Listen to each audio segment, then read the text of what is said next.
नमस्कार, आप देख रहे हैं जी न्यूज। आपके साथ हूं मैं रुबिका लियाकत और 9 बजे के इस बुलेटिन में बात होगी चीन की नई चाल की। हिमाकत करने का स्टाइल भले ही पुराना है, लेकिन जवाब एकदम नया है। आज हम बात कर रहे हैं पड़ोसी देश चीन के नए नक्शे की। आप ये देखिए नया नक्शा, अगर थोड़ा गौर से देखेंगे तो समझेंगे कि इसके अंदर अरुणाचल प्रदेश तो आया ही है, लेकिन साथ में जम्मू कश्मीर के एक बहुत बड़े हिस्से को भी अपने मैप में दिखाने, अपने नक्शे में दिखाने की कोशिश चीन ने की है। लेकिन मामले पर विदेश मंत्रालय ने फौरन जवाब देकर ड्रैगन की सारी उम्मीदों पर पानी फेर दिया।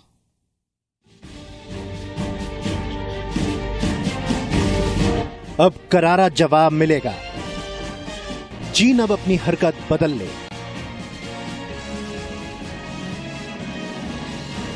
भारत के अंदाज अब बदल गए हैं। 24 घंटे के अंदर भारत ने यह जता दिया कि अब पहले जैसी गुस्ताखी कतई बर्दाश्त नहीं की जाएगी।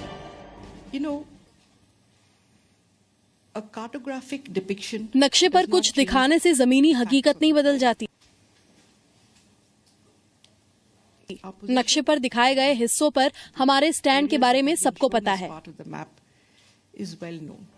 चीन को उसकी नई हरकत पर साफ साफ आगाह कर दिया गया कि भारत का हिस्सा भारत का है और सरहद पे खड़े जवान उसकी सुरक्षा में जुटे हुए हैं। The fact that Arunachal Pradesh is an integral Arunachal Pradesh Bharat का अभिन्न अंग है। चीन के कई बड़े अधिकारियों को कई मौकों पर इस बात से अवगत भी करा दिया गया है।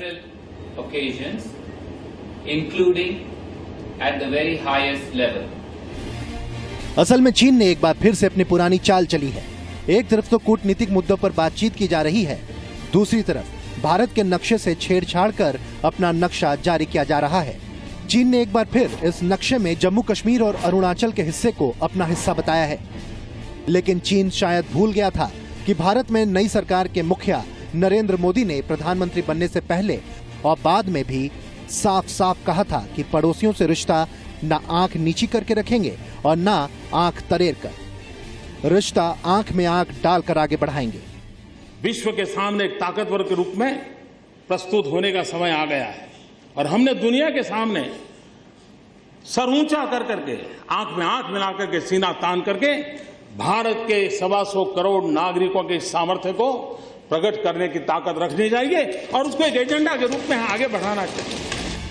अरुणाचल प्रदेश को लेकर पहले भी चीन लगातार विवाद खड़ा करता रहा है। जाहिर है अब ये हरकतें भारत के लिए नागवार हैं। अरुणाचल तो अपना भारत देश का पार्ट है, भारत का एक भाग है और हम लोग सरकार चल रहा है और हम चाहते हैं कि भारत सरकार चाइना सरकार के साथ जल्दी से जल्दी बात करें, उसका सलूशन किया जाए तो बहुत अच्छा होगा। चीन की यह हरकत सोची समझी प्लानिंग इसलिए भी लगती है क्योंकि अभी भारत के उपराष्ट्रपति हामिद अंसारी वहीं की यात्रा कर रहे हैं। पंचशील समझौते की 60वीं सालगिरह के समारोह में शामिल होने गए हैं। ये वही समझौता है जिसके लागू होने के ठीक बाद चीन ने भारत पे हमला कर दिया था। इतना ही नहीं, चीन को यह पता है कि जुलाई में भारत के army chief general Bikram Singh Beijing जाने वाले हैं और रक्षा को लेकर कई मुद्दों पर बातचीत और सहमति बनने वाली है। फिर भी उसने ऐसा किया, लेकिन चीन की गीदड़ भभकी की ये चाल इस बार उसे भारी पड़ सकती है। इसका उसे अंदाजा नहीं था। भारत के नक्शे में छेड़छाड़ की उसकी कोशिश पर फौरन जवाब ने उसे समझा तो दिया ही होगा कि अब ड्रैगन से डरने वाला नहीं है इंडिया। कृष्ण मोहन मिश्रा, जी मीडिया, दिल्ली। ऐसा नहीं है कि चीन से भारत का ये पहला विवाद है। 1962 में भारत चीन के पहले युद्ध के बाद से आज की तारीख तक कोई ऐसा दिन नहीं गया जब या तो उधर से किसी तरह की परेशानी की खबर ना आई हो या हमने खुद नोटिस ना की हो। कई ऐसे अनसुलझे मामले हैं जिन पर बातों की गांठ खुलनी अभी बाकी है। चीन का सीमा विवाद सिर्फ भारत ही नहीं बल्कि लगभग सभी पड़ोसियों के साथ है। लेकिन नमो सरकार के नए रुख के बाद एक बात तो तय है कि अब चीन की ये मनमानी ज्यादा दिन नहीं चलने वाली। ये नक्शा उस देश का है जो 21वीं सदी में भी अपने देश की सीमाओं को बढ़ाने के लिए विस्तारवादी नीति पर काम कर रहा है। चीन आज की तारीख में भी अपनी सीमाओं को पड़ोसी देशों के पार ले जाने का सपना देख रहा है। लेकिन ड्रैगन को एक बात जरूर याद रखनी चाहिए कि पड़ोसी देशों की मर्यादा होती है और उसके साथ खिलवाड़ नहीं किया जाना चाहिए। ताजा मामला है चीन के नए नक्शे का, जिसमें भारत के 2 राज्यों जम्मू कश्मीर और अरुणाचल प्रदेश के एक बड़े हिस्से को चीन ने अपना बताया है। चाइनीज इंटीरियर बात है, क्योंकि चीन लोगों को भी पता चलना है क्या क्या टेरिटरी है, कहाँ पे है। बट नेबर्स के साथ ये बहुत एक अग्रेसिव प्रोवोकेटिव स्टेप है। ये चीन लीडरशिप एक्चुअली हमारा नया लीडरशिप का एक पेशेंस टेस्ट कर रहे हैं बेसिकली। भारत और चीन के बीच विवाद का यह कोई पहला मामला नहीं है। 1962 के भारत चीन युद्ध के बाद से ऐसे अनसुलझे विवादास्पद मामलों की एक लंबी फहरिस्त है जिस पर अब तक कोई फैसला नहीं हो पाया है। चीन ने 1950 में तिब्बत पर कब्जा कर लिया था। भारत तिब्बत पर चीन को मान्यता दे चुका है, लेकिन तिब्बती शरणार्थियों को भारत में शरण देने के मामले पर चीन हमेशा आपत्ति उठाता रहता है। लद्दाख में भारतीय इलाके में सड़क बनाकर चीन ने विवाद का एक और मसला खड़ा किया है।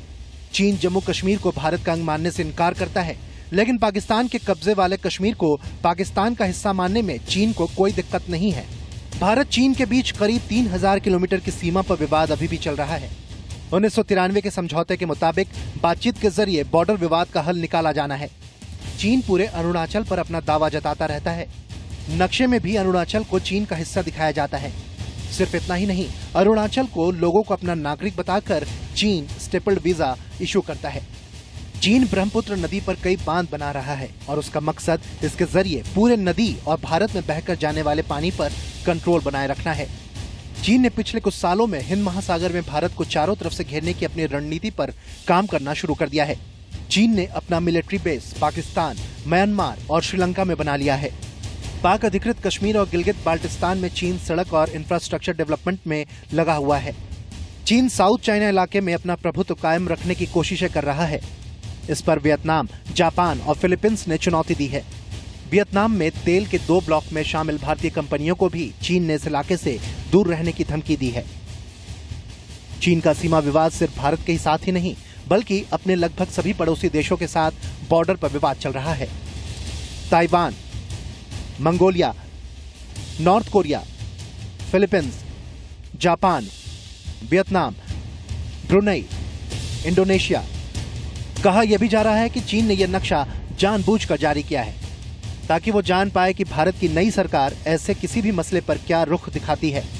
लेकिन चीन की उम्मीदों के उलट नमो सरकार ने जैसा जवाब ड्रैगन को दिया है, उससे तो ये साफ है कि आगे से चीन ऐसा कोई भी कदम उठाने से पहले 10 बार सोचेगा। कृष्ण मोहन मिश्रा, जी मीडिया, दिल्ली।